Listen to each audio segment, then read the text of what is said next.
Hello friends, তোমরা সবাই কেমন আছো? আশা করি খুব ভালো আছো। আমরা খুব ভালো আছি। যে খুব সুন্দর একটা রেসিপি নিয়ে এসেছি তোমাদের মনের মতো, তোমাদের খুব পছন্দের একটা রেসিপি।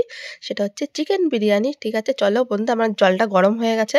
তার ভিতরে আমি তেজপাতা, গোটা গরম মশলা আর হচ্ছে চালটা ধুয়ে দিয়ে দিয়েছি। তোমরা প্রথমেই দেখেছো। ধুয়ে সেটাকে আমি ভালো করে নাড়িয়ে নিয়েছি। আর এই দেখো এখন টকবক করে চালটা ফুটছে। সেটা ভালো তোমাদের সাথে একবার দেখিয়ে দিই।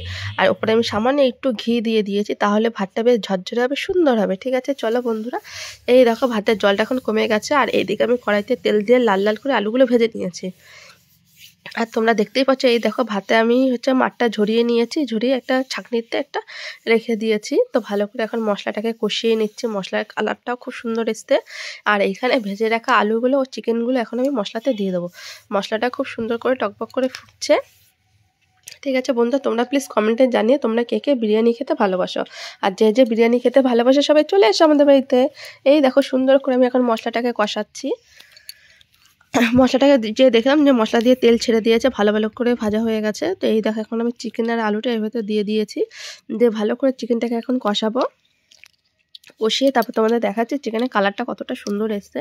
এই দেখো এখন আমি চিকেনে একটু লেবুর রস দিয়ে দিচ্ছি, তাহলে খুব টেস্ট হয়।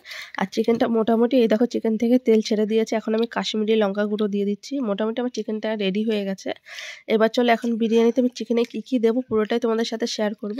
আর ওই দেখো এখন আমি দিয়ে দিচ্ছি একটু আতর দিয়ে দিচ্ছি। আতর তোমরা যখন দেবে খুব সাবধানে দেবে। গোলাপ জল, কেওড়া জল সবই এখন মোটামুটি দিয়ে দিলাম। এই যে একবার তোমাদের দেখিয়ে দিলাম।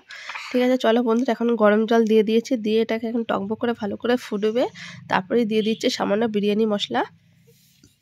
এদিকে চিকেনটা রেডি হতে থাকুক, ততক্ষণ আমি রাইসের জন্য দমের ব্যবস্থা করে নিই। ঠিক আছে, চলো আমি এই গামলাতে এখন রাইসটা দমে বসাবো। এই দেখো কতটা পরিমাণে ঘি দিয়েছি। তোমরা যতটা ঘি দেবা বিরিয়ানির টেস্টটা ঠিক ততটাই বেড়ে যাবে। তো প্রচুর পরিমাণে দিয়েছি। এই দেখো একটা ভাতের লেয়ার বানিয়ে নিয়েছি। এর উপর সামান্য একটু লবণ দিয়ে দেবো।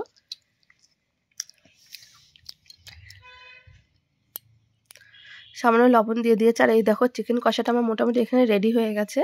তো এখন এই দেখো এর উপর তো এখন আমি চিকেনগুলো নিয়ে, এই যে 2 পিস আলু, তারপরে লেগ পিস, কতটা সুন্দর হয়েছে, সফট হয়েছে, পুরো একেবারে গলে যাচ্ছে, মানে খুলে যাচ্ছে, তোমরা দেখতেই পাচ্ছ হাত থেকে। তো এখন আমি চিকেনের পিসগুলো নিয়ে মোটামুটি এই যে এতটা আমি পরিমাণ দিয়ে দিয়েছি। দিয়ে ওপরে এবার একটু বিরিয়ানি মশলা ছড়িয়ে দেবো। ছড়িয়ে ওপর থেকে আমি আরেকটা ভাতের লেয়ার করে নেবো। ঠিক আছে, চলো মোটামুটি বিরিয়ানি মশলাটা বেশ অনেকটা দিয়েছি। আরেকটা ভাতের লেয়ার আমি রেডি করে দিয়েছি। এর উপর বিরিয়ানি মশলা, তোমরা দেখতেই পাচ্ছ, দুধ দিয়েছি, আতর, গোলাপ জল, মোটামুটি সব কিছু এখানে দিয়ে এটা আমি রেডি করে ফেলেছি। এবার এটাকে দমে বসিয়ে দিয়েছি। প্রথমে হাই ফ্লেমে রাখবো 15 মিনিট, তারপর হচ্ছে লো ফ্লেমে রাখবো হচ্ছে 15 মিনিট, তারপর আবার হাইতে দেবো। তো এই দেখো মোটামুটি বিরিয়ানি আমার এখন রেডি হয়ে গেছে। ঠিক আছে বন্ধুরা, খুব সুন্দর একটা স্মেল বেরিয়েছে। চলো এখন তোমাদের দেখায় বিরিয়ানিটা দেখতে কেমন হয়েছে। আসলে কি বলতো, আমার একটু ঠান্ডা লেগেছে, তো তাই ভয়েসটা দিতে একটু কষ্ট হচ্ছে। ঠিক আছে, এই দেখো বিরিয়ানির সাথে স্যালাড রেডি। এর ভিতর লেবু দিয়ে আর আমি লবণ টবণ দিয়ে বেশ টেস্ট করে মেখেছে। এই দেখো কালারটা কতটা সুন্দর এসছে বন্ধুরা, তোমরা দেখেছো বিরিয়ানিটা। ঠিক আছে বন্ধুরা, তোমরা প্লিজ কমেন্টে জানো আজকের রেসিপিটা তোমাদের কেমন লাগলো। আর তোমরা যে যে বিরিয়ানি খেতে ভালোবাসো সবাই চলে এসে আমাদের বাড়িতে, আবারও বলছি। আর তার সাথে প্লিজ এই ভিডিওটা একটু অনেক অনেক অনেক শেয়ার করে দিও বন্ধুরা, তোমরা প্লিজ। ঠিক আছে বন্ধুরা, টাটা। ভিডিওটা আমি এখানে শেষ করছি, আবার দেখা হবে পরে এই ভিডিওতে। টাটা।